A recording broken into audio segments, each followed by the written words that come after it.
আসসালামু আলাইকুম প্রিয় শিক্ষার্থীরা, কেমন আছো? আশা করি সবাই ভালো আছো। আজকে আমরা যে বিষয়টা নিয়ে আলোচনা করব সেটা হচ্ছে বাইনারির যোগ ও বিয়োগ করার প্রক্রিয়াটি বা নিয়মটি। তো প্রথমে আমরা বাইনারিতে যোগ করার প্রক্রিয়াটি দেখব। বাইনারিতে আমরা জানি যে আমরা যে সাধারণ যে যোগ করি সেই যুগে যে বাইনারিতে যোগ করার একটু পার্থক্য আছে। যেমন সাধারণভাবে আমরা যখন যোগ করি তখন 0 + 0 = 0, 0-র সাথে 1 যোগ করলে হয় 1, 1-এর সাথে 0 যোগ করলে হয় 1। কিন্তু বাইনারিতে যখন তুমি যোগ করবা তখন 1-এর সাথে 1 যোগ করলে সাধারণ যোগ করলে হয় 2, কিন্তু বাইনারিতে 2 হবে না, বাইনারিতে হবে 10। 10 কেন আমি বলতেছি, 1 + 1 = হচ্ছে 10, যেটাকে আমরা নর্মালি 10 বলি। তার কারণটা হচ্ছে 1 আর 1 যোগ করলে আমরা জানি 2, বাইনারিতে 2 বলতে কিছু নেই।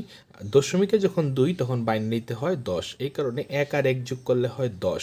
10-এর আমরা শূন্য বসাই আর হাতে একটা 1 থাকে, এটা আমরা নর্মাল যুগেও আমরা হাতে একটা 1 রাখি যখন এরকম 2 ডিজিট আসে কোনো কিছুতে।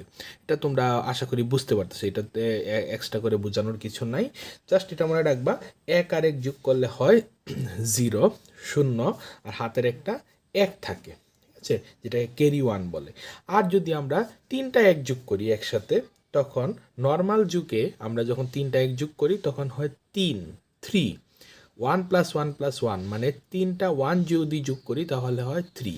কিন্তু 1 আমি একটু লিখি, 3টা 1 যদি যোগ করি হয় অ্যাকচুয়ালি 3, কিন্তু আমরা বাইনারিতে 3 বলতে কিছু নেই। দশমিকে যখন 3, বাইনারিতে তখন হয় 1, 1। এই কারণে আমরা যখন একটু তুমি দেখো যে 0, 1, 1, 0, 1, 1, এটা হচ্ছে 0-র জন্য, এটা হচ্ছে 1-এর, এটা 2, এটা হচ্ছে 3, ঠিক আছে। তো 3 যখন তখন বাইনারিতে হয় 1, 1। এই কারণে এখানে আমরা কি বলবো, এখানে আমরা 3টা 1 যখন যোগ করব তখন 1 বসাবো আর একটা হাতের একটা 1 থাকবে।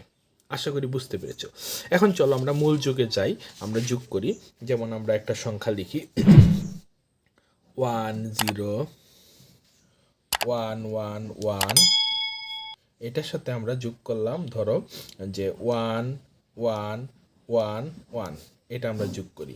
যোগ করলে কি দাঁড়ায় দেখি, যে 1 আর 1 যোগ করলে আমরা জানি 10, 1 আর 1 যোগ করলে হয় 10, 10, 1 আর 1 যোগ করলে হয় 2 হওয়ার কথা, কিন্তু 2 বলতে কিছু নেই, 2 যখন তখন হয় 10। তো 1 আর 1 যোগ করলে হয় 10, 0 বসাই আর হাতের একটা 1 থাকে, হাতের একটা এখানে যোগ হবে। এখানে দেখো এখন 2টা 1 আর হাতের একটা 1, তার মানে 3টা 1 যদি তুমি যোগ করো তাহলে হয় 3, 3 মানে হচ্ছে 1, 1, 3 মানে হচ্ছে 1, 1, 1, 1-এর 1 বসবে আর হাতের একটা 1 থাকবে। এইখানে দেখো আবার 2টা 1-এর সাথে হাতের একটা 1, ওই 3টা 1 হলো, 3টা 1 যদি আমরা যোগ করি তাহলে 3, 3 মানে হচ্ছে 1, 1, 1, 1-এর 1 বসবে আর হাতের একটা 1 থাকবে।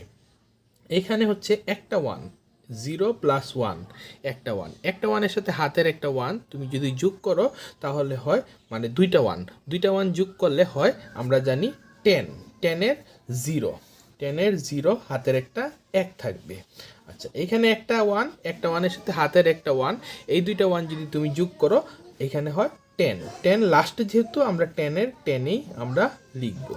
আশা করি তোমরা বুঝতে পেরেছো যে বাইনারিতে কিভাবে যোগ করতে হয়। আমরা আরেকটা যোগ করি একটু, একটা দশমিক সহ 1011.101, এটার সাথে আমরা যোগ করি 101.111। দেখো 1 আর 1 যদি যোগ করি তাহলে হয় 10-এর 0, হাতের 1, এখানে একটা 1 আর হাতের 1, তার মানে 2টা 1 যদি যোগ করি তাহলে হয় 10, 10-এর হচ্ছে 0, হাতের 1, এখানে 2টা 1-এর সাথে হাতের একটা 1, মানে 3টা 1 হলো, 3টা 1 যদি যোগ করি তাহলে হয় 11-র 1, হাতের 1, এখানে 2টা 1-এর সাথে হাতের 1, তার মানে 3টা 1, 3টা 1 যদি যোগ করি তাহলে হয় 11-র 1, হাতের 1, এখানে একটা 1-এর সাথে হাতের একটা 1 যদি যোগ করো তাহলে হয় 10, 10-এর 0, হাতের হচ্ছে 1।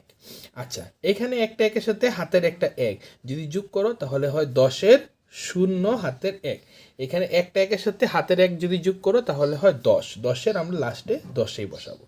আশা করি তোমরা বাইনারির যে যুগটা, এই যুগটা তোমরা বুঝতে পেরেছো। বাইনারির যুগ খুবই ইম্পর্ট্যান্ট, শুধু এইগুলোর জন্য না, আরও বড় বড় অঙ্ক আছে, ওই অঙ্কগুলোর জন্য বাইনারির যুগ খুবই ইম্পর্ট্যান্ট। তুমি যদি নর্মালি বাইনারির যুগ না পারো, তাহলে দুইয়ের পরিপূরকও তুমি পারবে না। সো খুব বেশি ইম্পর্ট্যান্ট হচ্ছে বাইনারির যুগ। এখন আসো আমরা দেখি বাইনারির যে বিয়োগটা কীভাবে করতে হয়। বিয়োগের ক্ষেত্রে দেখো, 0 থেকে 0 গেলে আমরা জানি 0, এটা নর্মাল বিয়োগের মতো। 1 থেকে যদি 0 যায় তাহলে হয় 1, ঠিক আছে। 0 থেকে 1 কিন্তু যায় না, আমরা নর্মাল বিয়োগেও কিন্তু এই প্রবলেমটা আমরা ফেস করি। তো 0 থেকে যদি 1 আমরা বিয়োগ করি, তাহলে এইখানে আমাদের কি করতে হবে, এইখানে আমাদের একটা এক এখানে নিয়ে আসতে হবে মনে মনে। যদি আমরা এক মনে মনে নিয়ে আসি, তাহলে 10 থেকে 1 যদি যায় তাহলে হয় কত, 10 থেকে 1 গেলে হয় মানে 1, মানে 10 মানে হচ্ছে 2, নর্মালি দশমিক হচ্ছে 2। তো 2 থেকে যদি 1 যায় আমরা জানি কি 1, কিন্তু এই একটা যে আমরা নিয়ে এসেছি এটা আমাদের হাতে থাকবে, ঠিক আছে। তো এই একটা আমরা কি করব, আগের যে সংখ্যাটা, আগের এখানে সংখ্যা থাকলে ওই সংখ্যাতে আমরা ওইটা যোগ করে দিব, ঠিক আছে। তো এটা আমরা একটু দেখি, আমরা প্র্যাকটিক্যালি দেখি, তাহলে বুঝতে পারবো বিষয়টা। দেখো, আমরা একটা সংখ্যা লিখি 1 0 0 1 0, ঠিক আছে। এখান থেকে 1 1 1 1 এটা আমরা বিয়োগ করব। দেখো, তো 0 থেকে যদি 1 বিয়োগ করি, আচ্ছা আরেকটা সংখ্যা আমি বাড়িয়ে দিই, এখানে একটা 1 দিই, এখানে একটা 1 দিই। 1 থেকে 1 যদি আমরা বিয়োগ করি তাহলে হয় 0, এটাতে আমাদের কোনো প্রবলেম নাই। এখন আসো 0 থেকে 1 কিন্তু যায় না, কি করব, আমরা মনে মনে এখানে একটা 1 নিয়ে আসবো। যদি মনে মনে 1 নিয়ে আসি তাহলে হয় 10, 10 থেকে যদি 1 যায় তাহলে হয়, আমরা জানি মানে 10 মানে হচ্ছে 2, 2 থেকে 1 যদি যায় তাহলে হয় 1, আমরা এখানে লিখলাম।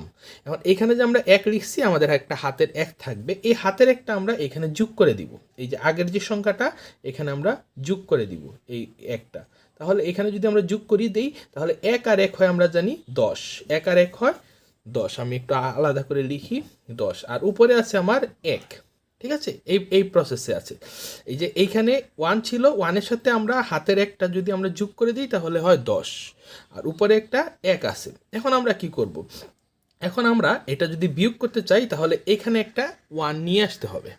তো এখানে যদি 1 একটা নিয়ে আসি তাহলে কি করতে হবে, মানে 11 থেকে যদি 10 যায় তাহলে হয় 1, ঠিক আছে। 11 থেকে 10 গেলে থাকে 1, এই একটা আমরা এখানে লিখব, আর হাতের একটা 1 থাকবে, হাতের একটা আবার আগেরটার মতো এখানে তুমি প্লাস করে দিবা। প্লাস যদি করে দেও তাহলে হয় 1 আর 1 হয় 10, ঠিক আছে, 10, আর উপরে আছে 0 আর নিচে হয় 10। তো 10 থেকে 0 থেকে 10 যায় না, আমাদের কি করতে হবে, এইখানে একটা 1 নিয়ে আসতে হবে, মানে এইখানে একটা 1 নিয়ে আসতে হবে। তাহলে 10 থেকে কি হয়, 10 যদি বিয়োগ দিই তাহলে হয় 0, হাতের কিন্তু একটা 1 থেকে যায়, হাতের একটা আমরা কি করব, এই আগের সংখ্যার সাথে যোগ করে দিব। আগের সংখ্যার সাথে যদি যোগ করে দিই তাহলে হয় 1 + 1 সমান হচ্ছে এখানে 10 থাকে, 10 থেকে এখানে 0, 0 থেকে 10 আবার বিয়োগ যায় না, 0 থেকে 10 বিয়োগ যায় না, আমাদের এখানে একটা 1 নিয়ে আসতে হবে। 1 নিয়ে আসলে 10 থেকে 10 গেলে কত থাকে, 0 থাকে, ঠিক আছে। হাতের একটা 1 থাকে, হাতের একটা আমরা এখানে নিয়ে আসি মনে মনে, তাহলে কি 1 থেকে 1 যদি আমরা বিয়োগ দিই তাহলে হয় 0, তার মানে এটা হচ্ছে আনসার। আশা করি সবাই ভালো করে বিয়োগটা বুঝতে পেরেছো। আমরা এরপরেও আমরা আরও একটা সমাধান করার চেষ্টা করি বিয়োগ, আমরা পয়েন্ট সহ করি। 1 0 0 পয়েন্ট 0 0 1, ঠিক আছে। আচ্ছা, এখানে আমরা 0 1 0 পয়েন্ট 1 1 এটা আমরা বিয়োগ করি। দেখো, 1 থেকে যদি 0 বিয়োগ দেই তাহলে 1, এটাতে আমাদের কোনো সমস্যা নাই। 0 থেকে 1-এ বিয়োগ করাটা আমাদের সমস্যা। তো 0 থেকে যদি 1 বিয়োগ দেই তাহলে সরাসরি যায় না, মানে 10 থেকে 1 যাবে। 10 থেকে যদি আমরা 1 বিয়োগ দেই তাহলে হয় কত, 1 হয়, আর হাতের একটা 1 থাকে, হাতের একটা এখানে যোগ হয়ে যাবে, এখানে যোগ হয়ে যাবে, তার মানে এখানে কি থাকতেছে, 0 - 1 থাকতেছে। তো 0 থেকে যদি 1 বিয়োগ যায় তাহলে আমাদের কি থাকে, একটা 1 থাকে, আর হাতের একটা 1 থাকে, হাতের একটা যদি আমরা এখানে যোগ করে দিই তাহলে হয় 10, আবার এখানে 0, মানে এখানে 10 হবে, 10 থেকে আবার 10 যদি বিয়োগ দিই তাহলে কত হয়, 0, হাতের একটা 1 থাকে, হাতের একটা আগের সংখ্যার সাথে যোগ হয়ে যাবে, তার মানে এটা 10। তো 10 থেকে 10 বিয়োগ যদি দেই তাহলে হয় 0, হাতের একটা কি থাকবে 1 থাকবে, একটা আমরা কি করব এখানে যদি আমরা দিয়ে দেই তাহলে 1 থেকে 1 যদি বিয়োগ যায় তাহলে হয় 0। তার মানে এটার আনসার কত? 0.111। আশা করি সবাই ভালো করে বুঝতে পেরেছো। এইগুলো আরও ভালো করে স্টাডি করবে, তোমাদের বইয়ে এই ধরনের অনেক প্রবলেম আছে। আর যদি কোনো প্রবলেম থাকে, এরপরেও যদি কোনো প্রবলেম থাকে কমেন্ট বক্সে লিখে জানাবে, আশা করি সলভ করার চেষ্টা করব। সবাই ভালো থাকো, সুস্থ থাকো, ধন্যবাদ।